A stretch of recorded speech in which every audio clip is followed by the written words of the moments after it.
specialization and specialization training in India with the Indian Navy. He's a qualified navigator. Further, he was conferred with master's degree in defense studies from University of Kalnia and master's degree in maritime affairs from World Maritime University of Sweden. That's the place where he gained professionalism in maritime safety, security in international shipping and marine environmental administration, which is relevant to the topic which is going to do this many webinar today. Among other training in different countries, he was trained in United States Coast Guard and Japan Coast Guard on port state controls aspects. Also, he is a postgraduate diploma holder in international relations. He has commanded fast gunboats, several fast aircrafts of Sri Lanka Navy, and different class of ships and crafts during the wartime also. Currently, he is commanding SLNS Samudra, an offshore patrol vessel of Sri Lanka Navy fleet, and he is acting as an visiting lecturer at Mahapola Ports and Maritime Academy in subjects area of Mahapol, SOLAS and ISPS code. Without further ado, let me hand over the proceedings to Captain Buddhika Jayaweera. Over to you, sir.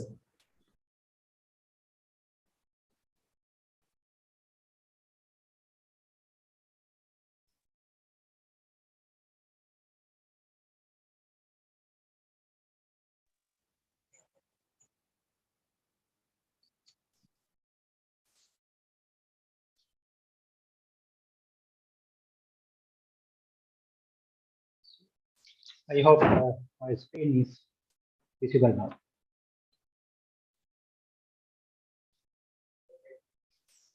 Yes, Captain. Good evening, ladies and gentlemen.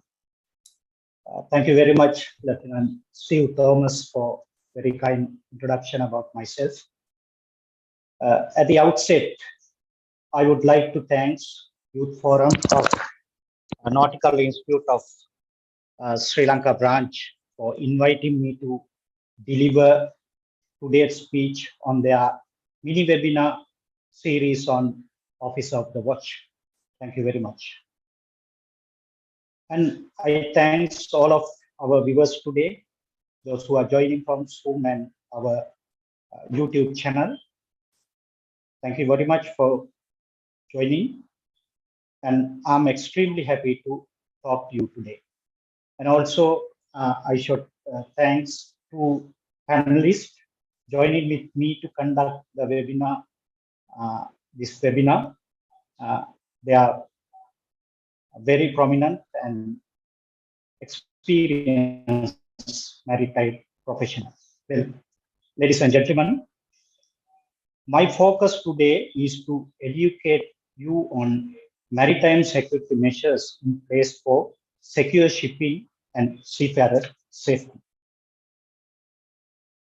Well, I should not spend more time on explaining why shipping is vital and how it is important for our day-to-day life. Maritime shipping is the heart of global trade and economy. Without shipping, many countries and maybe some regions of the world cannot survive for long. So shipping is so very, very important. And also, I should acknowledge that the seafarers who are manning these vessels are key workers and essential to shipping and essential to the world. So we have to protect the seafarers as well as we have to protect smooth flow of vessels and unhindered sea line of communication. For this end, there are many global, regional, and national security measures and mechanisms are in place. Before going into those maritime security measures, I would like to highlight some of the maritime security threats, and you may be very much aware on this slide. So, piracy and armed robbery, and maritime terrorism, drugs and contraband smuggling, and stowaways, since long time. This is a threat to maritime security, and also issue of refugees. We are currently experienced mostly in Mediterranean Sea, and also cargo theft, where the shipping density is very high, especially in the Strait of Malacca and Singapore. Those are threat to the maritime domain, and also collateral damages. When I say collateral damages, I can remember. So what devastation caused last year when the ammonium nitrate ignition explosion took place in Beirut Harbor in Lebanon. It caused huge damage, not only the ships in the port, but also the adjacent area. So there are many maritime threats in our environment. So with that, ladies and gentlemen, we will see what security measures available to protect from those threats, to make sure ships and seafarers are safe. There are many such measures. Some of them are global arrangement, and some are regional. So many states and non-state actors are involved. And I will talk to you today some of those security measures which are very, very important. I will talk on very briefly ISPS code, SWA convention, and industry developed best management practices. And also my main focus is to bring out the security measures taken by the world navies. Where are they operating, what they do, and what support you can take, what support the merchant mariners get to their safety and as well as their ship's safety. So I will talk on 4 important theaters: Gulf of Aden, Arabian Sea, Mediterranean theater, Malacca Strait, and Gulf of Guinea. And also I will touch upon employing privately contracted armed security personnel on board ships and their contribution to the maritime security. So, ladies and gentlemen, ISPS code for the merchant mariners, their day-to-day affair, and also for the Navy. Actually, in Sri Lanka, the competent authority to implement ISPS code is Sri Lanka Navy. So, the naval officers also aware on ISPS code and its importance. And it is provide international framework to which ships and port facilities can cooperate to detect and deter acts which threaten security in the maritime transport sector. ISPS code is basically a risk management activity. It made mandatory for ships and port facilities to carry out risk assessment. By doing risk assessment, they have to formulate ports facility security plan, ship security plan, and also they can use the appropriate security measures, and it can be changed depending on the threat level. ISPS code also introduced the functional security requirements for those actors in the maritime sector, the governments, the ships, shipping companies, and port facilities, their responsibilities and their various tasks with regard to the maritime security.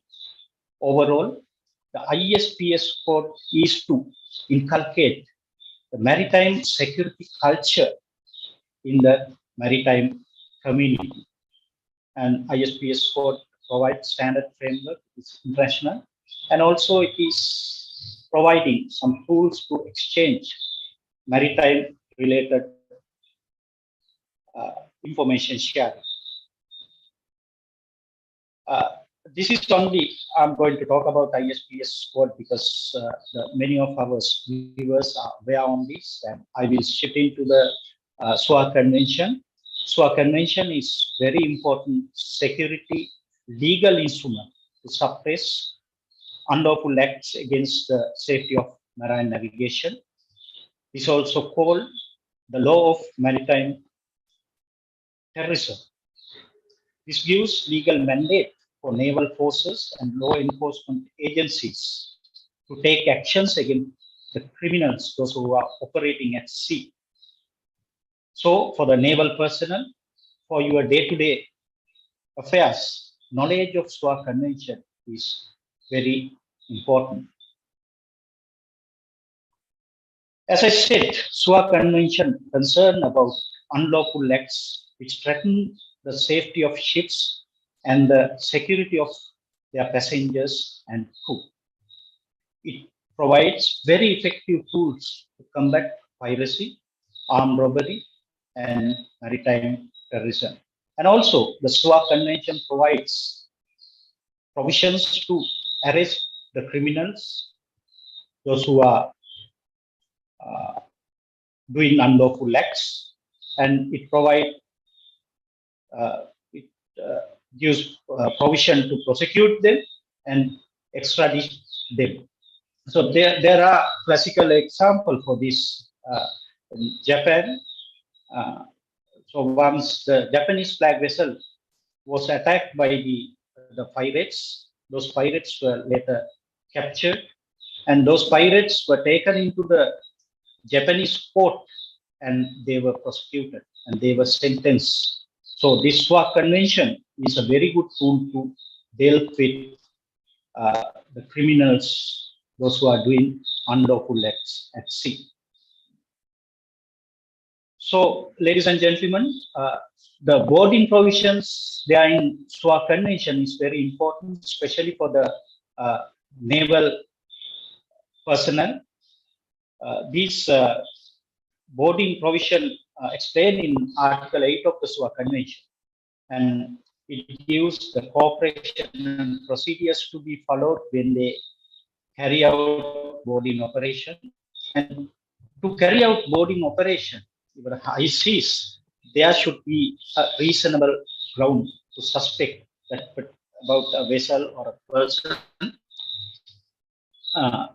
And also, there is a authorization and cooperation process, because the flag state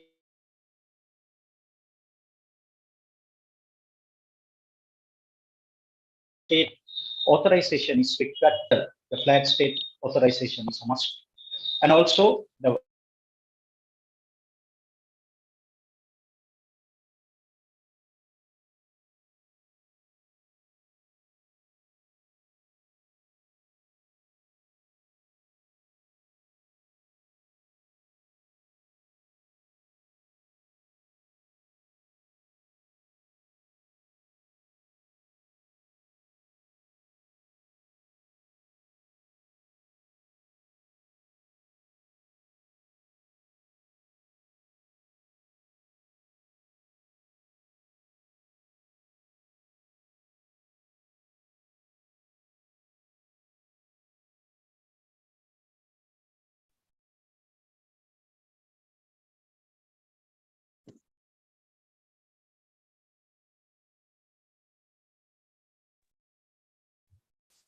can I continue? Share screen.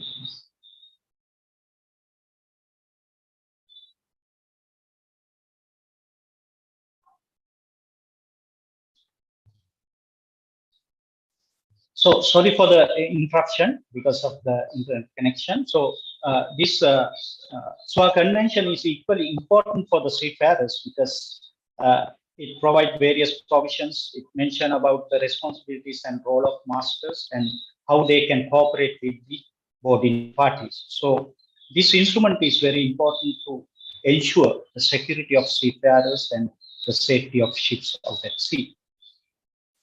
Ladies and gentlemen, I think you can see the screen, and I would like to highlight the national laws that we have in Sri Lanka with regard to the suppression of unlawful acts against the safety of maritime navigation and the piracy. We have a very good Piracy Act. So we can use this instrument when we are executing our day-to-day affairs at sea, especially for the Navy. Other security measure is best management practices. Best management practices are set of guidelines intended to deter piracy and enhance maritime security. So BMPs have been developed by the maritime industry, led by BIMCO, ICS, Intercargo, Intertanko, PNI clubs, and also the European Union Naval Forces. So these best management practices provides useful recommendations such as conducting threat and risk assessments, companionships, masters planning, ship protection measures to be adopted when transiting in high-risk areas, and also what action to be taken in the event of piracy attack or piracy boarding. So there are different best management practices. Best management practice 5 is applicable for Red Sea, Gulf of Aden, and Indian Ocean region, and BMP separate BMP for West Africa, and there are many others. So this is a very useful tool to have the shipping safety. Ladies and gentlemen, now let us see how naval forces are involved for shipping and seafarer safety in detail.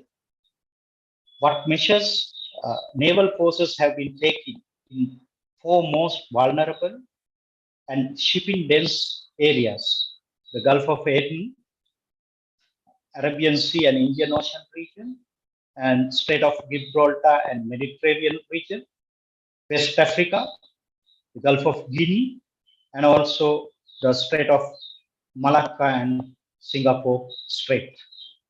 So I will explain what naval patrols carried out by the naval forces, and there are number of information sharing centers, information fusion centers in each theaters, and what their role and how important their activity for the maritime security, and also couple of industry mechanisms. So I will go into the Gulf of Aden area. We know that about a decade ago, the piracy in the Gulf of Aden was very high, but because of the various security measures, the piracy has gone down, and by 2018, there are no piracy incident reported after 2018. And also, you may be aware of the latest news, the removal of Indian Ocean high risk area. Because of the the piracy incident has removed, and it will be effective from 1st January 2023. But I would mention that it doesn't mean that there's no risk. Risk is always there. So these security measures will be in effect in the future as well. So in the Gulf of Aden, Red Sea and Indian Ocean, there are mainly 3 naval forces are operating. The one is Combined Maritime Force, which is the biggest one. It is having 34 member nations, and they conducted the patrolling in as a 4 task forces. And also European naval forces, they also present in the same region, and their operation is called Operation Atlanta. And also one other, the group of naval the vessels conducting Operation Sentinel. This is the latest. This was established in 2019. Actually, they are operating in Strait of Hormuz and Strait of Bab el-Mandeb and Gulf of Oman region. In addition to these 3 main naval forces, the individual countries also operating in these areas, the naval vessels providing maritime security in coordination with these forces: India, Indian Navy, China, and the South Korean Navy. They do patrolling. And why I am telling these patrols? Because the seafarers, the merchant ships, they can get assistance from these vessels, and they can be more safer with them. So Usually, the warships conduct patrols in the Gulf of Aden and Indian Ocean, and warships and maritime petrol recognition aircraft, they conduct continuous recognition and surveillance operation. The boarding teams of the warships, they routinely conduct visual or physical checks of vessels. This is very important. And also, those naval forces support the merchant vessel for their implementation of waste management practices. Warships, they apprehend suspected pirates. Those details are getting from intelligence reports as well as the reportings of the merchant vessels. In addition to these security measures, those naval vessels, they are in support to the merchant vessels when they are in distress. So the presence of naval fleet in this theater and as well as the ocean areas are very, very important.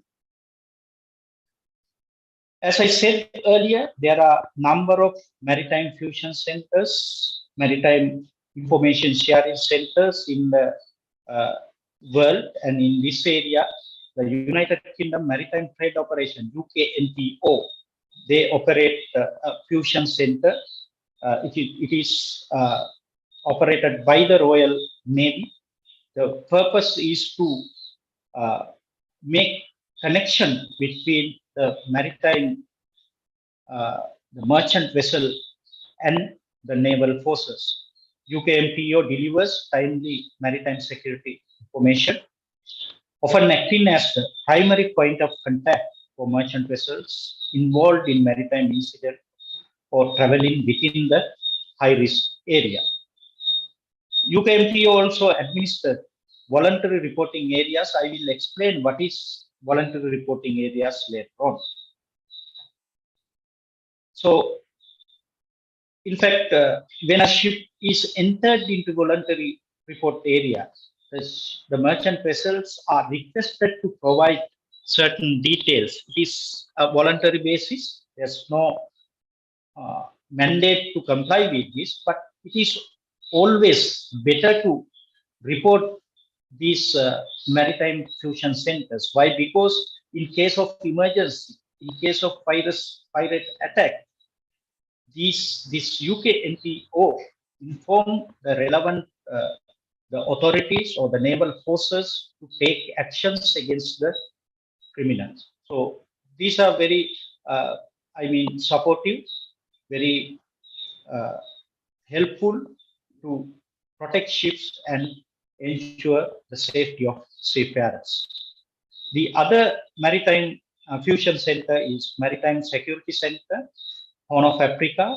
This is manned by European naval forces established in France, and the similar kind of work is doing by them, and they also man the voluntary registration scheme, and also they coordinate the vessel, those who are transiting in internationally recognized transit corridors. So they coordinate with the naval forces and give the protection, give security to those vessels. The other important maritime fusion center is IMB, International Maritime Bureau Piracy Reporting Center. This is stationed in Kuala Lumpur, Malaysia, but this is operating worldwide. So they also doing the similar kind of the information sharing. And as I explained the information sharing or the information fusion centers. So you may be confused to whom we should report and what is the priority. So to whom you report, so they have very good coordination. This picture depicts that how they coordinate with the merchant ships and how they coordinate with the naval forces and how they coordinate with the other the maritime activities. Very, very organized. The only thing is that I'm urging the maritime community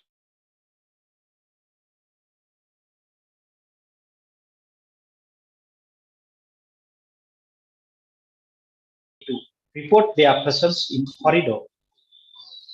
This is a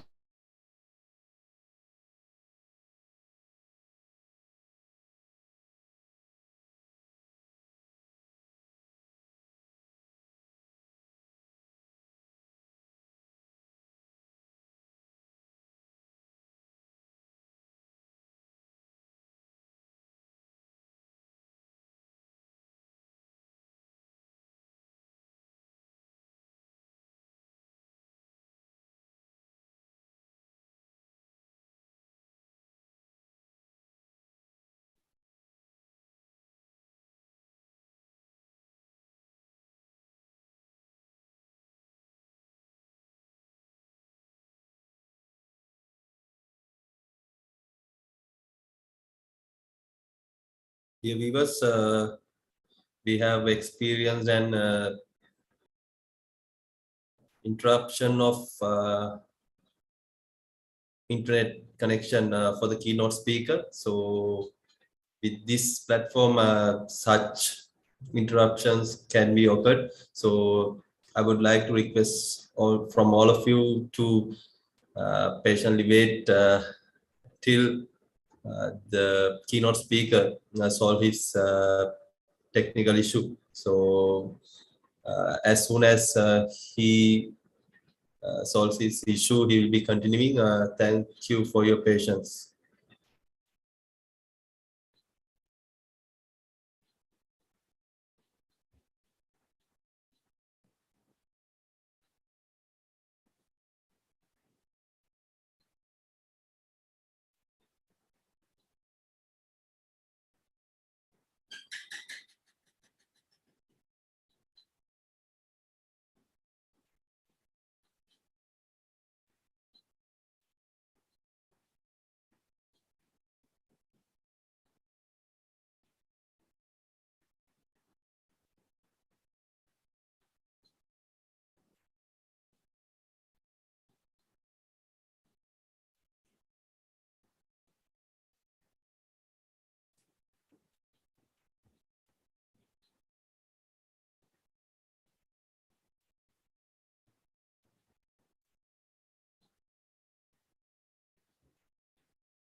Okay, gentlemen, till the time being, the keynote speaker joins to the meeting. As per the next proceedings, we will have the question and answer session. So he has completed up to some extent of his presentation. And if you have any doubts to clarify, please forward them in the chat box. So it will be a good question and answer session, which the doubts of yours will be cleared by the two experienced panelists. The keynote speaker is here, so sir, over to you for the proceedings, sir.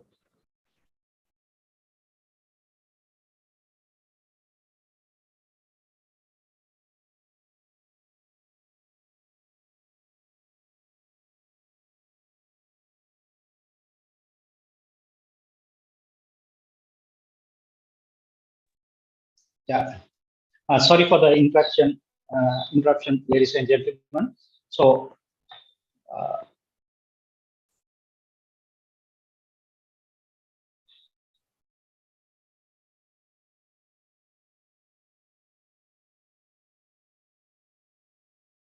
I was talking about the Maritime Security Transit Corridor. So, the Maritime Transit Corridor is a military established corridor upon which naval forces focus their counter-piracy patrols and surveillance efforts. And it is always recommended that ships use the Maritime Security Transit Corridor to get benefit from the military presence and surveillance. The other one I wanted to tell you is voluntary reporting scheme, which I explained earlier also. As I said earlier, the UK MTO and Maritime Security Center, Horn of Africa, they man this voluntary reporting the schemes. The requirement is that whenever a ship is entered into this voluntary reporting area, they requested to report their presence and their voyage details to the fusion centers. So in case of emergency, they can liaise with the naval forces in the area. Where you can find this voluntary reporting the areas, so you can refer to maritime security charts. So these maritime security charts are developed by the Admiralty, the United Kingdom Hydrographic Office. So these maritime security charts contains various security and critical information to assist for voyage planning, and it has details such as the security of navigation, including piracy, terrorism, the embargoes, and there are different exclusion zones and areas of blockades imposed, and so on. And also, the maritime security charts provides the advisors, security advisors, self-protective measures, and security procedures to be followed when they're transiting in that particular area. So studying this maritime security chart before you entered into transit in that area is very important, and also you can be prepared to face any eventuality during your passage. So there are a couple of the maritime security charts produced by the Admiralty. So you can see in the screen.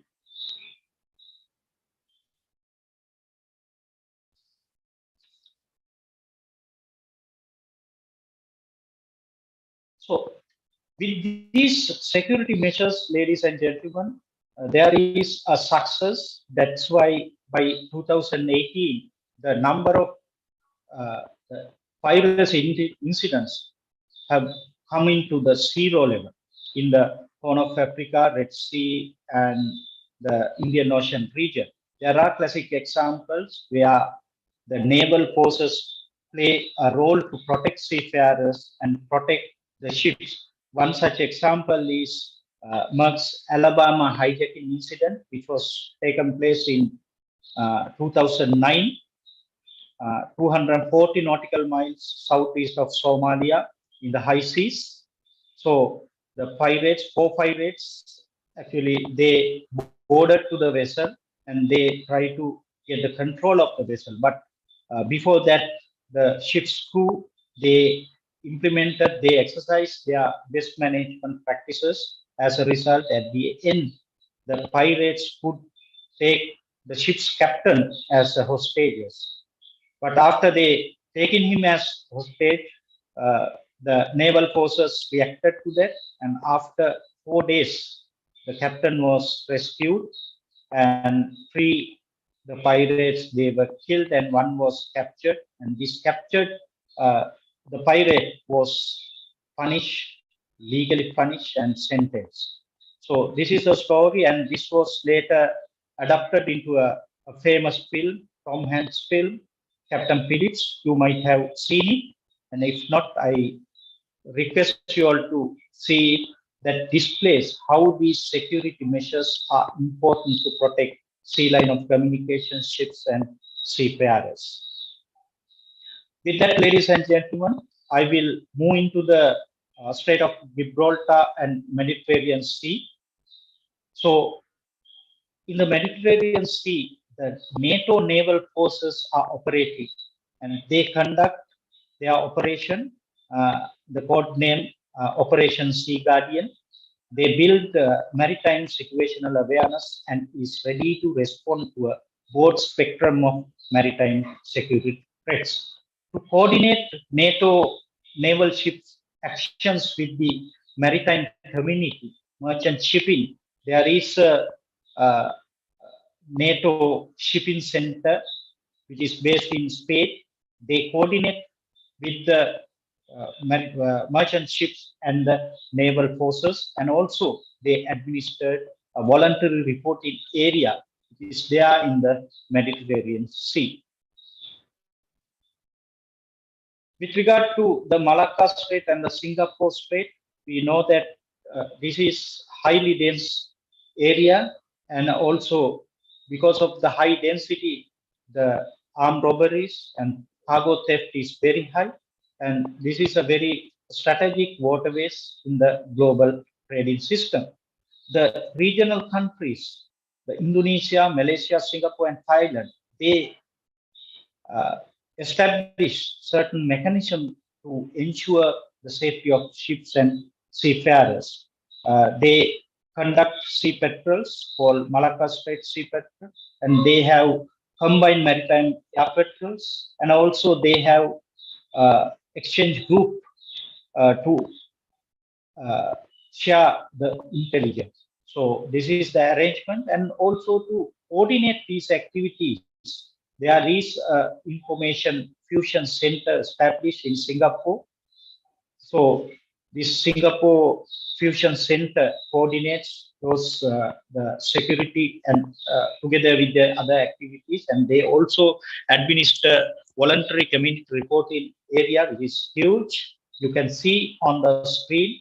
So as the similar to the other reporting areas, so the merchant vessels are requested to provide their voyage details and certain other details to the information fusion center, so that in case of emergency, they can coordinate with the naval forces present to ensure the safety of the ships and seafarers. The recap is another the information sharing center established in the Malacca Strait and the adjacent area. They continuously providing the piracy, armed robbery, and the cargo theft security data, and they also issuing regular guidance to counter piracy and armed robberies against ships. When it comes to Gulf of Guinea, the West Africa, the area is very much with the piracy attacks and armed robberies. However, the maritime security arrangement, I would say, not sound enough to address all these things. But in that region, there is a fusion center called Maritime Domain Awareness for Trade, Gulf of Guinea, which is manned by the French and UK navies, and they also administer voluntary reporting system. And also, since the Merck's liner, Merck ships are frequently calling the West African coast, so they have their interest, and because of that, maybe the reason the Danish Navy, they conduct maritime patrols in the Gulf of Guinea for the purpose of combating piracy and supporting merchant vessels, and sometimes they used to escort merchant ships. With that, gentlemen, I have explained, so what are the security measures in place in those four ocean theaters, important oceans. And we in Sri Lanka, we also doing certain things to ensure the maritime security. Last year, the Sri Lanka Navy, together with the Ministry of Defense, established Information Fusion Center Colombo. They also provide regular updates on not only maritime security, but also other threats in the maritime domain. So you can access into their website and get details, and you may have a safer passage in our ocean area. Ladies and gentlemen, I have come to the last slide of my presentation. This is about private maritime security. I'm not going into very detail, but we all know that having armed security guards on board is very, very successful. There are criticism over the carrying of weapons on board, carrying of armed guards on board, but however, no ships ever been hijacked while having armed guards teams on board.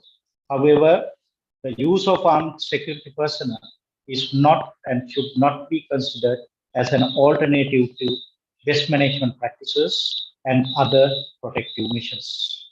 As I said earlier, the carriage of firearms on board merchant ships is a complex legal issue. And also, I wanted to highlight the overriding authority of ship's captain, even though the armed guards they are to provide security and come into action when a piracy or other threats presents, but they are under captain's authority. That we have to keep in mind. With that, ladies and gentlemen, I have come to the end of my presentation today.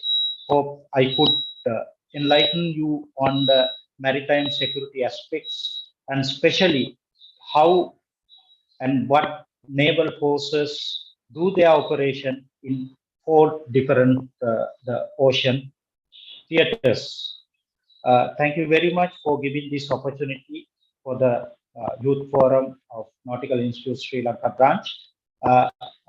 Lieutenant Steve, I think you can take over and we can go for question and answer session. Thank you very much.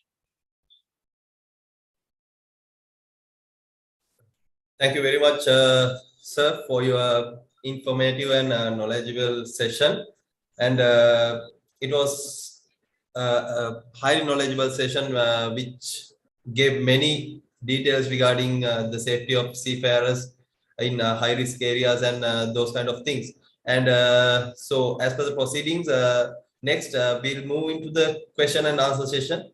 As I requested from you all, the viewers earlier, if you have any doubts to clarify regarding this matter, you can forward them in the chat box of this Zoom meeting. And I have received several number of questions from the viewers.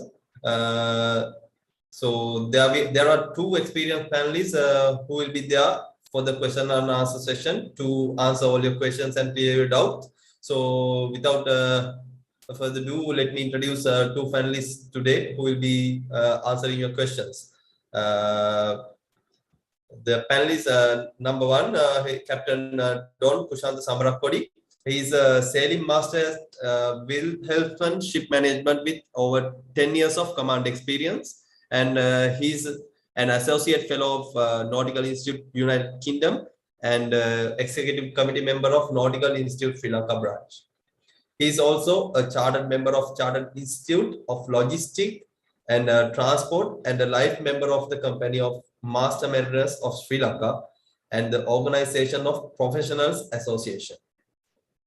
Captain Kushantha is currently engaging in a personal business while also conducting lectures as a visiting lecturer at Mahapola Ports and Maritime Academy and McLaren's Maritime Academy. And the second panelist for today's session is Captain Jayasooriya.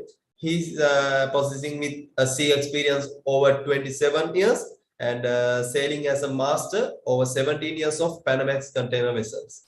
Currently, he is working with GIC Shipping as a port captain.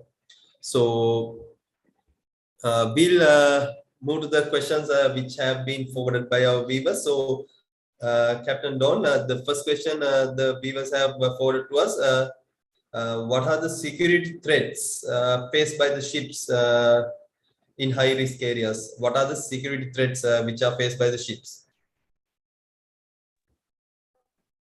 Yeah, good evening, Steve. Can you hear me? Good evening. Yeah. So the security threats, in the sense there are a lot of security threats, not only in the high-risk areas. So I can categorize like because we are focusing also on the safety of the seafarer here.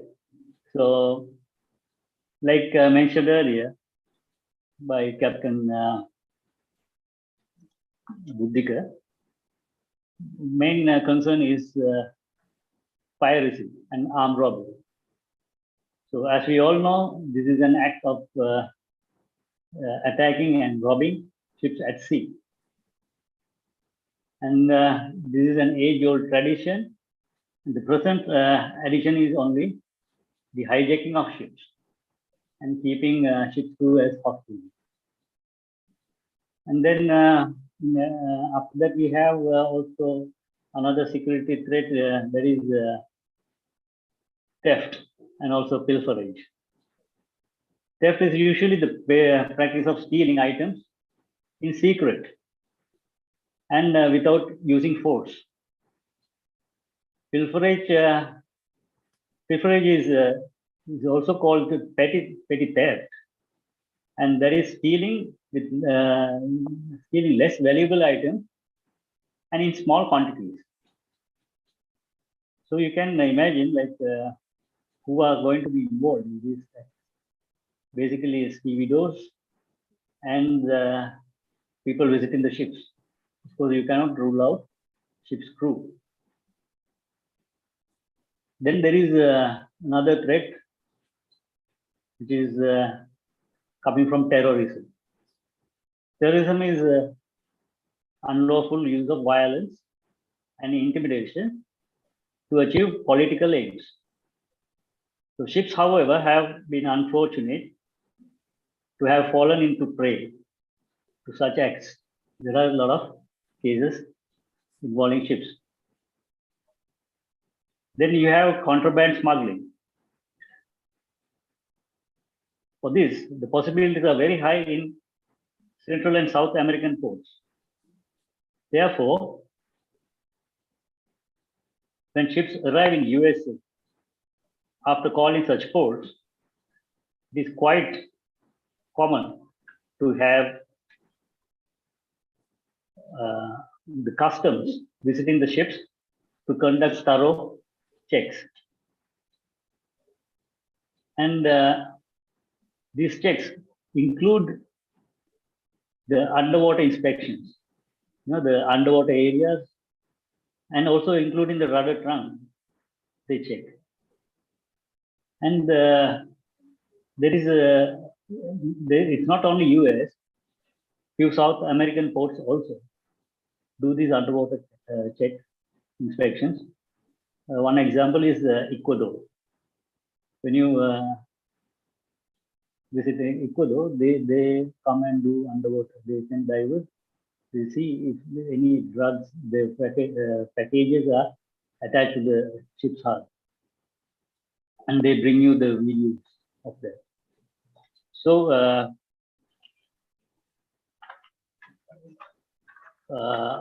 other than this contraband, you have the security threat coming from the stowaways and the refugees.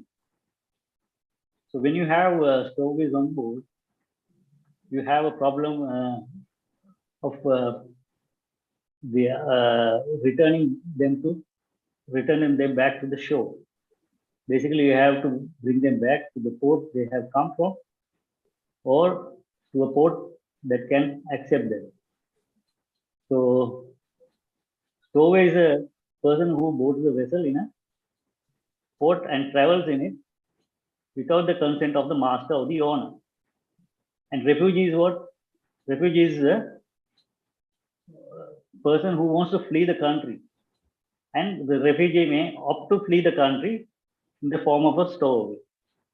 So when this stowaway or the refugee is, they want to hide their presence. So if any of the crew gets into finds them or he's alone, and there is a possibility of indulging violence of the crew member. So that is another threat for the ship. And then there is collateral damages. Collateral damages usually occur when you are caught in between two or more war-raging parties, such as while you trade in war zones. Then there is a question again whether a ship can be used as a missile. We all know missile is usually an airborne self-propelled rocket that carry one or more warheads or payloads as primary destructive power. But there is a possibility for a ship to be used as a missile or a similar way to create destruction and damages to a target, facility, or some entity like naval or commercial stronghold. So these are like a summary of few security threats. that can threaten the maritime industry of the ships. Thank you very much, Captain. So that summarized the security threats which are faced by the ships out at sea. And the next question which has been forwarded the audience is, in case there is a pirate incident, what action does company security officer take to ensure that the crew is safe? So Captain Keith, can you give some details regarding this matter?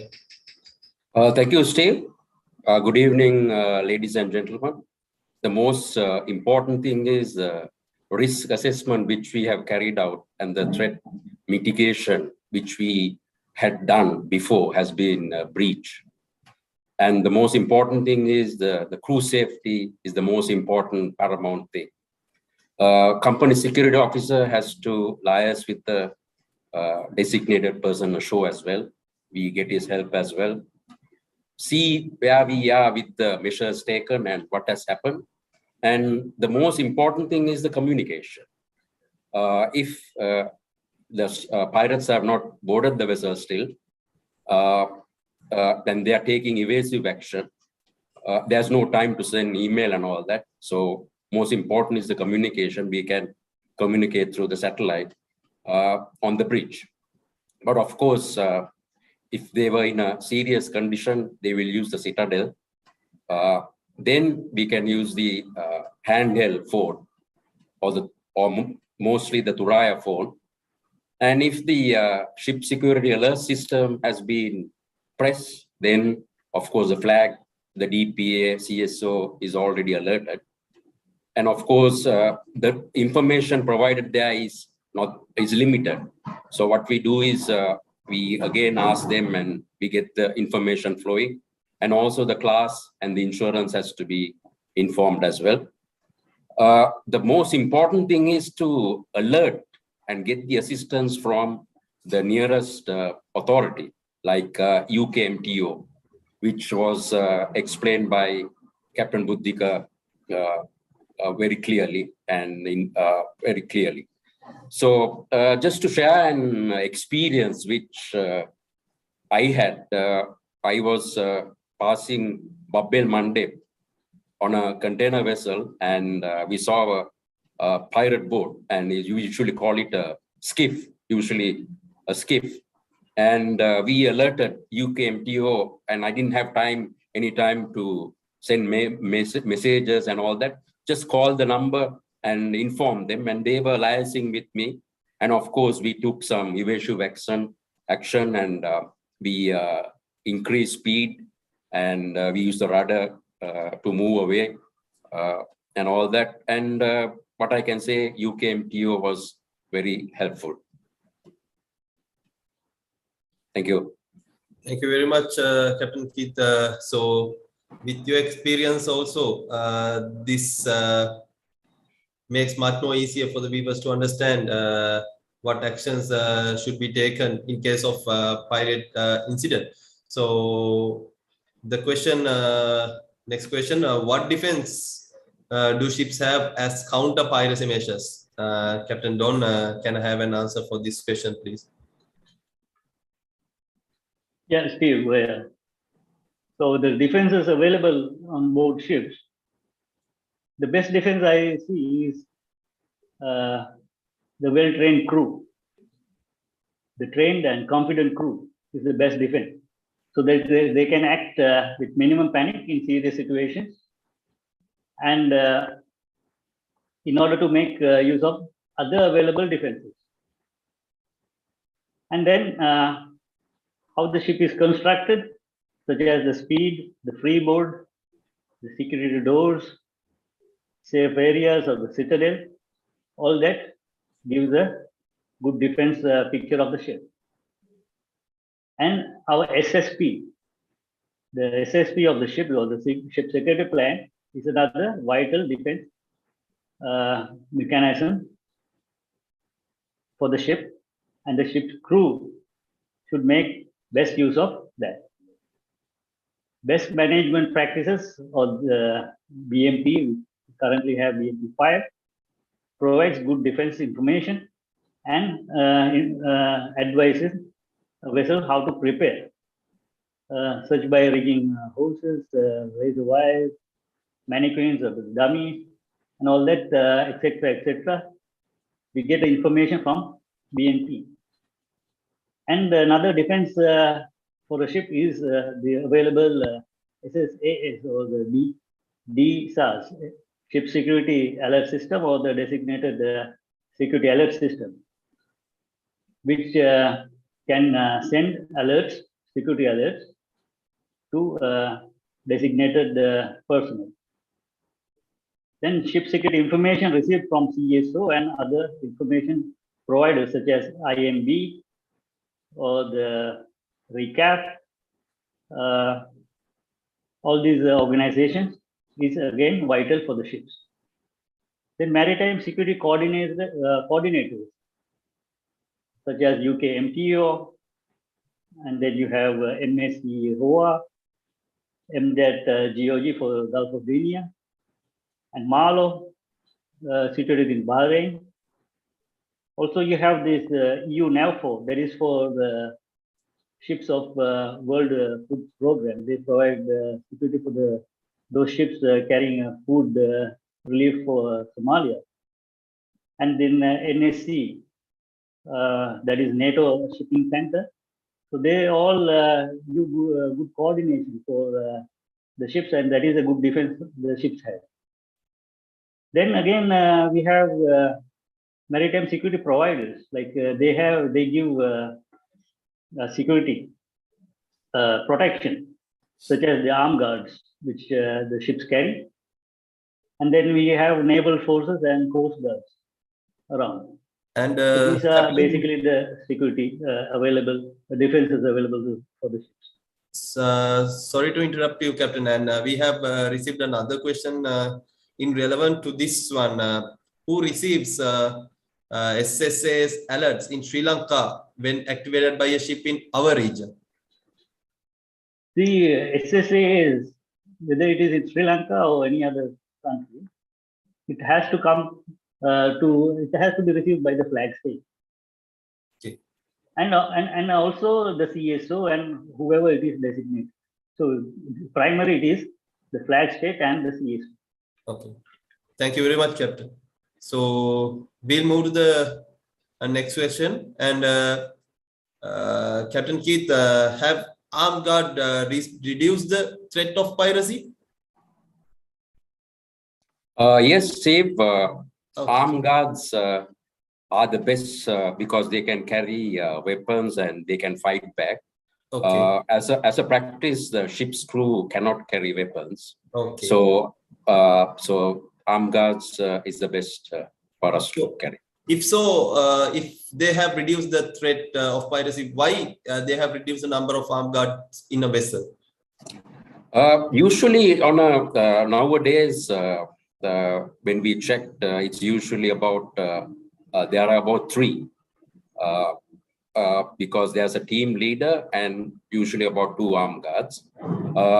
Main reason is for the watch. They do a 24-hour watch, and of course in the heightened areas they do stay alert all the time.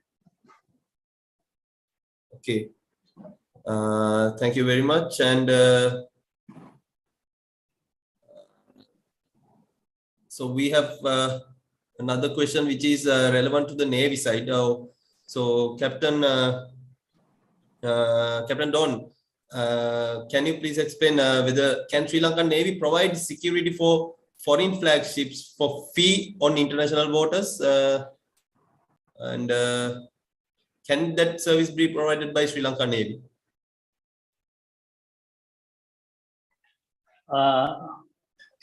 You're asking me whether the Sri Lankan Navy can provide security for the foreign flag vessels? Yes, on international waters. Yes. Shall I intervene? Yeah. Captain Buddhika, yes, please go ahead. Yeah, actually, this question raised by Mr. Kumar Singh. So anyway, actually there are arrangements. Actually, the as I mentioned in the presentation, the Danish Navy, they provide escorting to the merc ships, where the flag may be mostly the Denmark. And also in Netherlands Navy, they do escorting for their the flag vessels. So the question is whether Navy can escort uh, uh, the foreign flag vessels on payment basis. For my understanding, it is not, because the Navy is not to do engage with the businesses out at sea, but in general, they provide escorts and other maritime assistance as a whole. This is my answer for this. Captain Don, over to you. Thank you very much, sir. And with the limited time frame, we have time for one more question. And I would like to forward that question to Captain Keith. So, does the CSO take lead on the show when an incident occurs? Definitely, Steve, CSO takes the lead role, but we need the help of the DP as well, because he has access to the management as well. Just to give you a brief thing that we do in the office, when a vessel, one of our vessels passes through an high-risk area, we are always thinking of the Seafarer on board. At that time, myself, including some in the office, we don't sleep. We are alert, and we are constantly on alert, because we have the heightened red light, the zone where the threat is, and we don't sleep. We usually be on alert, because alerting the authorities and getting help for the innocent seafarer is very important. So just to tell you that we don't sleep, and we keep on calling the vessel and checking, and that's one thing that we do in the office as well. Thank you.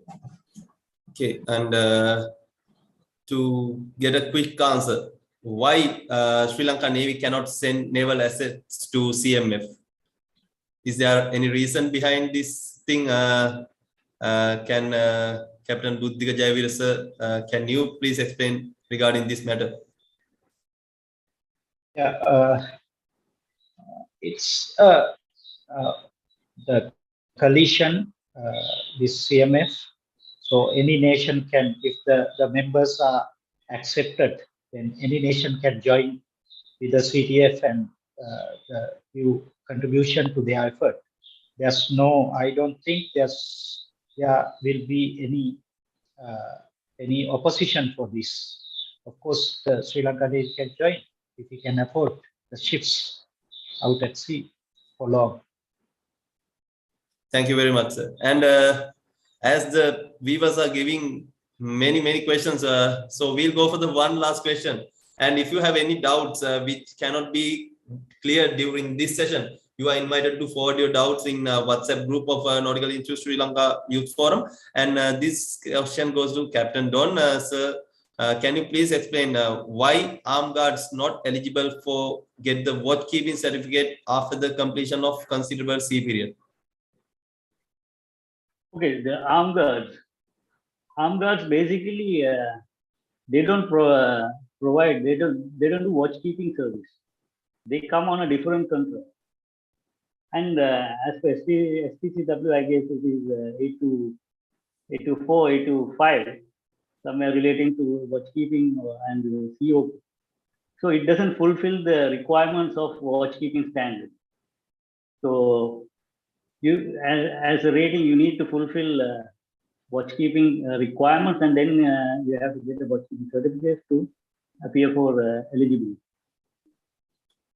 Thank you very much. Thank you very much, Captain. And thank you very much, the keynote speaker and the two panelists. It was an highly informative, and the viewers got engaged nicely, and they enjoyed the session. And it was an informative and a valuable session for all the youth seafarers of Sri Lanka Navy and the Merchant Navy.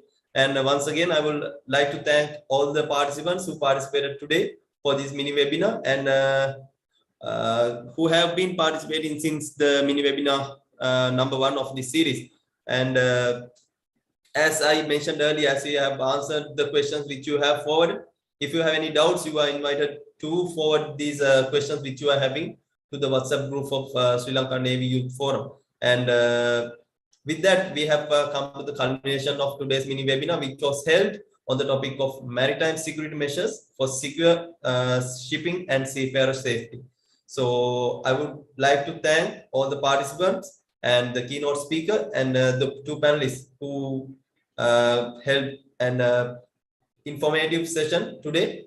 And this session will be has been streamed live on YouTube channel of Sri Lanka Nautical Institute Sri Lanka Branch Youth Forum YouTube channel. If you have any requirement, you can refer to this video and the previous webinar series which were held in Youth Forum also. And once again, thank you very much to everyone, and have a good night.